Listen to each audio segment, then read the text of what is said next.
Salam TV Desa Banyumas. TV Desa Banyumas mengabarkan kebaikan dan memberikan kebaikan untuk desa. Bersama TV Desa Banyumas, kita akan sama-sama menelusuri, memberikan informasi dan memberikan liputan kegiatan yang berada di desa-desa, khususnya yang ada di desa Kabupaten Banyumas. Perlu kita ketahui bahwa sebuah desa adalah bagian terpenting bagaimana sebuah pembangunan negara kesatuan Republik Indonesia. Untuk itu, TV Desa Banyumas akan memberikan liputan khusus tentang perkembangan pembangunan desa di Kabupaten Banyumas. Bersama Imanuddin melaporkan.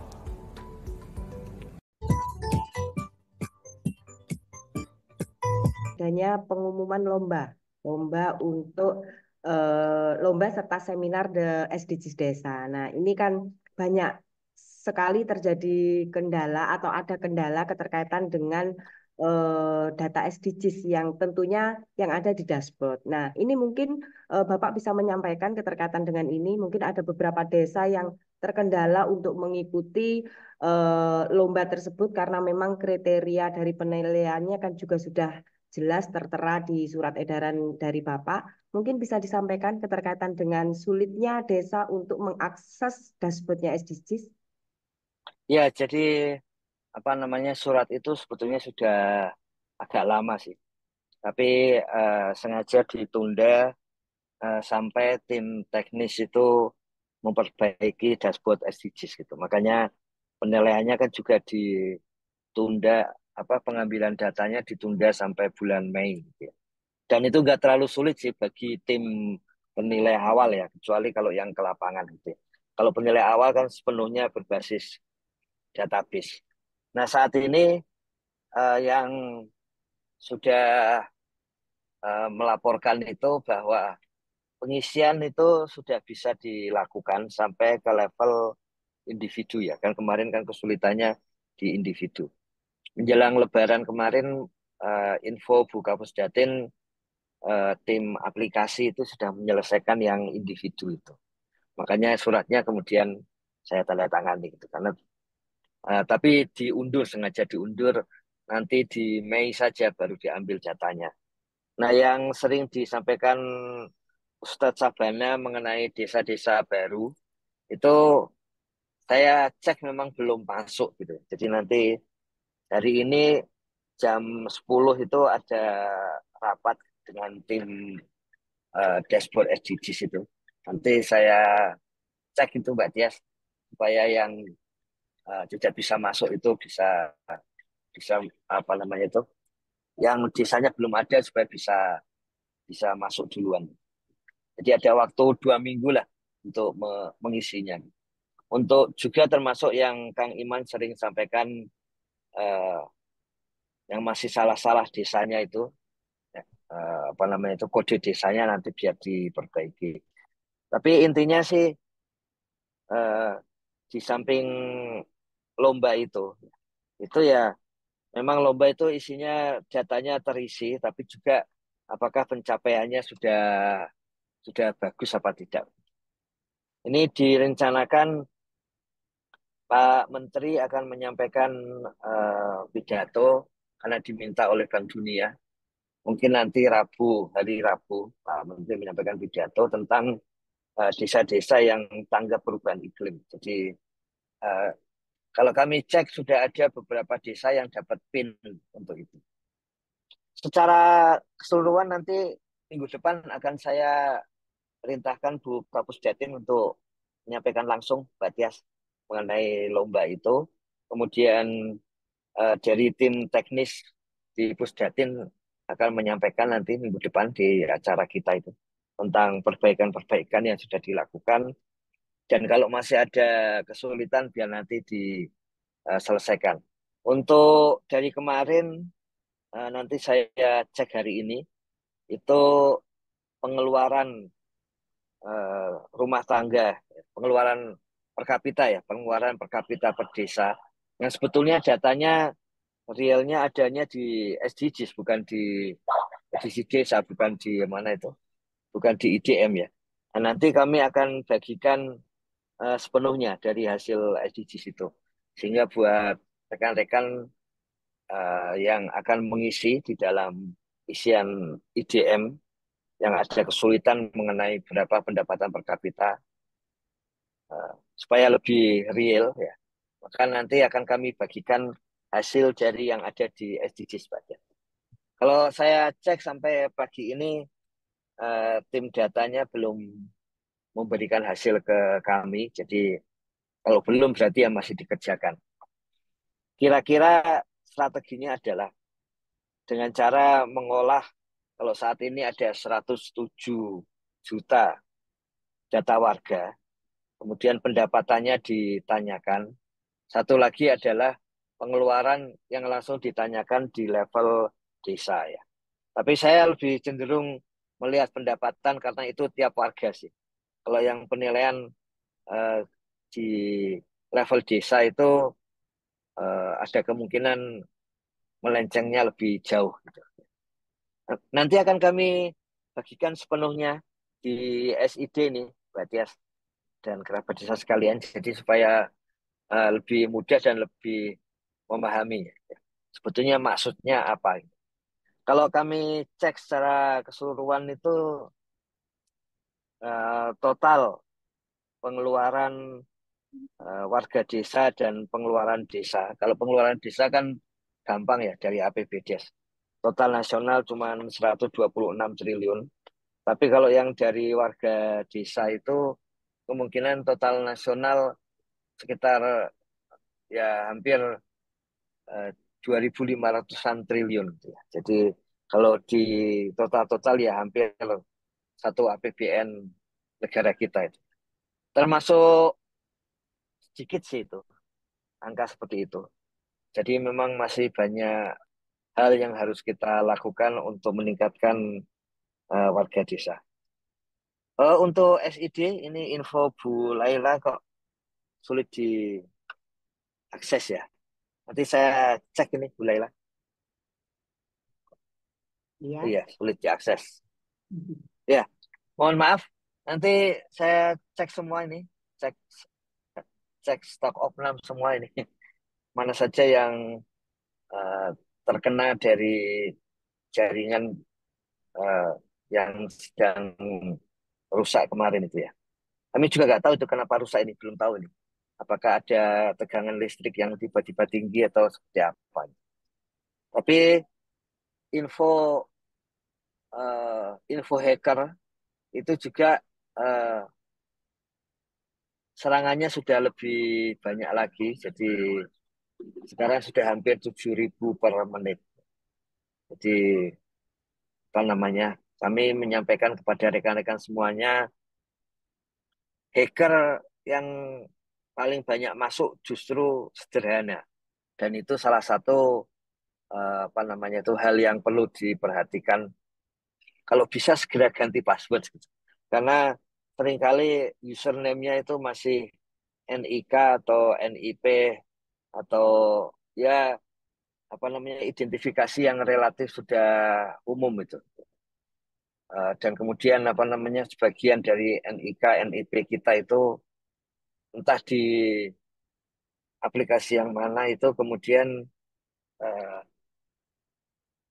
kemudian bisa masuk ke aplikasi di Kementerian Desa melalui itu gitu ya, melalui username dan password. Karena passwordnya itu harusnya yang agak seperti biasa, ada huruf besar, ada huruf kecil, ada angka juga, serta ada apa namanya itu eh, kode-kode yang tertentu yang seperti misalnya tanda pagar, tanda bintang dan sebagainya. Karena kalau enggak, ini yang sering masuk itu justru mulai dari situ ternyata, yang sering masuk di Kementerian Desa.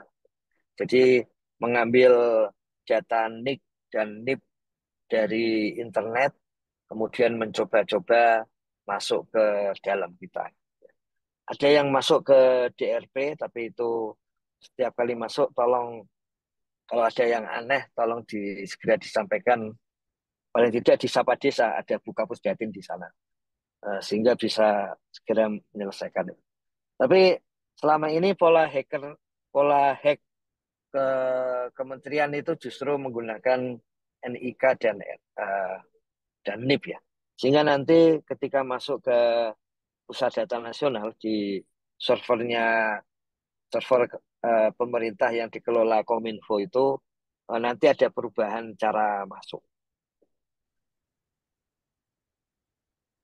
Kalau tidak bisa login ke DRP, apakah tidak bisa login ke Monef Dana Desa? Iya. Jadi Monef Dana Desa itu setiap kali login dia akan mengambil data di DRP. Jadi ya memang kalau DRP tidak bisa masuk ke Monef Dana Desa juga demikian. Ini baru saja info dari tim infrastruktur DRP termasuk yang ikut kena jaringannya itu. Jadi pagi ini ada perbaikan jaringan, infrastruktur jaringan, karena ada masalah kemarin sore itu. Mohon maaf ini, jadi nanti prosesnya diperbaiki. Nanti perkembangannya selalu saya sampaikan di klub WA Group SDG Desa dan bagian SDG Desa. Mohon maaf ini baru saja masuk di MS tim saya ini. Baik. Jadi sudah sangat jelas ya teman-teman bagi TPP yang dari kemarin susah untuk menginput kegiatan harian di DRP karena memang ada perbaikan infrastruktur di aplikasinya. Jadi dan ini terdampak juga untuk DRP ya Pak Ivan. Jadi Iya, ya, benar. ini sudah kita dapatkan. Jadi nanti kita tunggu prosesnya. Jangan lupa untuk apa ya sering-sering untuk mencoba masuk dalam DRP. Nanti setiap saat bisa digunakan, maka kita bisa mengaksesnya.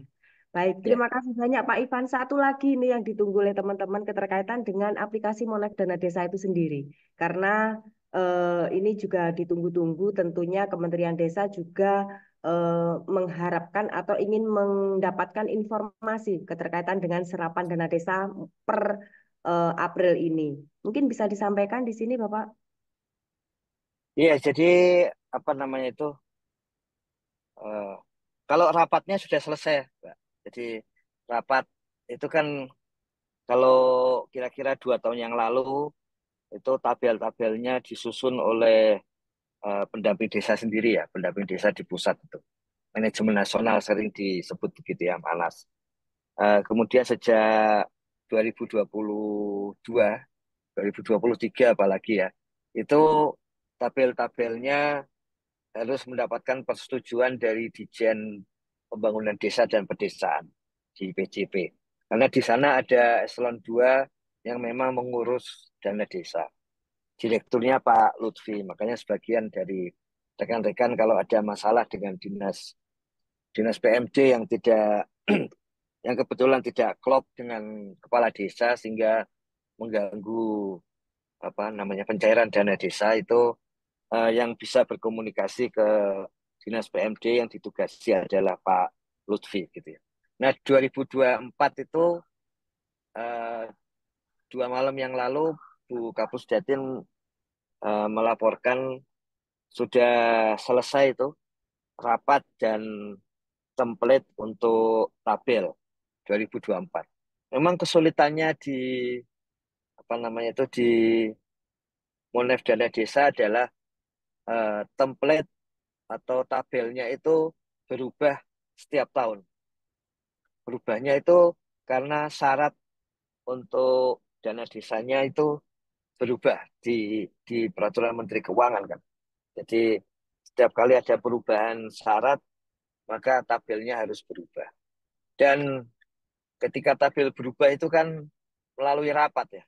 Dan ketika rapat kemudian muncul ide-ide baru uh, bukan dari BPI sih, karena BPI tinggal menerima. Jadi dari unit kerja lain gitu. Sehingga kadang-kadang ditambahkan, kemudian diubah tabelnya seperti itu. Ini karena PMK-nya munculnya di akhir tahun dan lengkapnya di awal tahun. maka rapatnya baru dimulai itu, gitu. Dan baru selesai di bulan puasa kemarin. Jadi sekarang dikerjakan Mas Ibnu. Kalau menurut Bu Kapus Datin harusnya Mei itu atau 2 minggu lagi itu sudah menggunakan Monef DD 2024, Pak Tias. Karena juga dari PDP updating datanya baru boleh selesai sampai bulan April ini gitu ya. Jadi nanti Mei menggunakan Monef Dana Desa 2024. Kalau yang untuk EHDW ini apa namanya? Ya ada persoalan administrasi dan teknis ini, Mas Panudi tadi itu ya. Jadi kalau ada persoalan ini Pak Janu dan kawan-kawan itu uh, kalau untuk servernya sih ada di Kementerian, ada di Pusdatin ya, ada di BPI. Tapi untuk aplikasinya itu sesuai arsitektur aplikasi yang menjadi peraturan presiden itu, maka sudah dilepas, tidak boleh di Pusdatin, diserahkan ke unit kerja. Nanti kalau ada masalah baru disampaikan ke Pusdatin. Kira-kira sekarang mekanisme kerjanya seperti itu. Nah ini kemarin kalau memang ada kesulitan, jangan sungkan langsung ke Sapa Desa gitu. Sebetulnya ada helpdesk sih, tapi kalau belum terlalu familiar dengan helpdesk, ke Sapa Desa, karena di sana ada Bu Kapusdatin, ada tim Pusdatin, dan kalau nanti ada kesulitan di tim Pusdatin, nanti akan langsung disampaikan di WA Group lintas Dirjen gitu. Jadi saya kira kok saat ini kalau menurut apa namanya itu, menurut evaluasi dari Kemenpan RB itu sebaiknya Sapa Desa diaktifkan gitu. Karena menurut evaluasi mereka uh, kan dan KPK ya, menurut KPK itu yang banyak diomongkan di surveinya mereka itu adalah Sapa Desa. Jadi sudah melapor, sudah ini. Jadi intinya bagi KPK memang Sapa Desa mungkin belum optimal, tapi jelas itu yang lebih dikenal uh, dari level desa dan daerah. Sehingga kalau menurut kami dicoba aja disampaikan di sana. Gitu. Kalau ada kelemahan biar diperbaiki gitu. Daripada nyari yang lain. Kayaknya sih begitu sih Mbak Tias. Jadi untuk yang EHDW memang benar ada persoalan, tapi itu agak uh, agak rumit. Kalau untuk teknis sih di BPI gampang lah. Tapi kalau sudah menyangkut sebagian administrasi itu kan lintas unit kerja ini. Cuman kami menyampaikan kepada pimpinannya saja sih. Kayaknya begitu Mbak Tias, kondisinya gitu. Tapi jangan sungkan untuk apa namanya itu menyampaikan di Sapa Desa karena itu salah satu sumber informasi bagi kementerian dan yang sudah di apa namanya sudah disurvei juga oleh kementerian-kementerian lain berkaitan ketika mereka membutuhkan untuk informasi desa. Gitu Mbak Tias. Kondisinya saat ini seperti itu ya. Iya, terima kasih banyak Pak Ivan informasinya. Jadi baik dan terima kasih banyak sudah bergabung di topik kita hari Jumat ini. Mari tanya Gus Ivan, semoga bermanfaat dan tentunya pasti akan bermanfaat untuk kita. Salam sehat untuk seluruh kerabat SDGs Desa dan wassalamualaikum warahmatullahi wabarakatuh.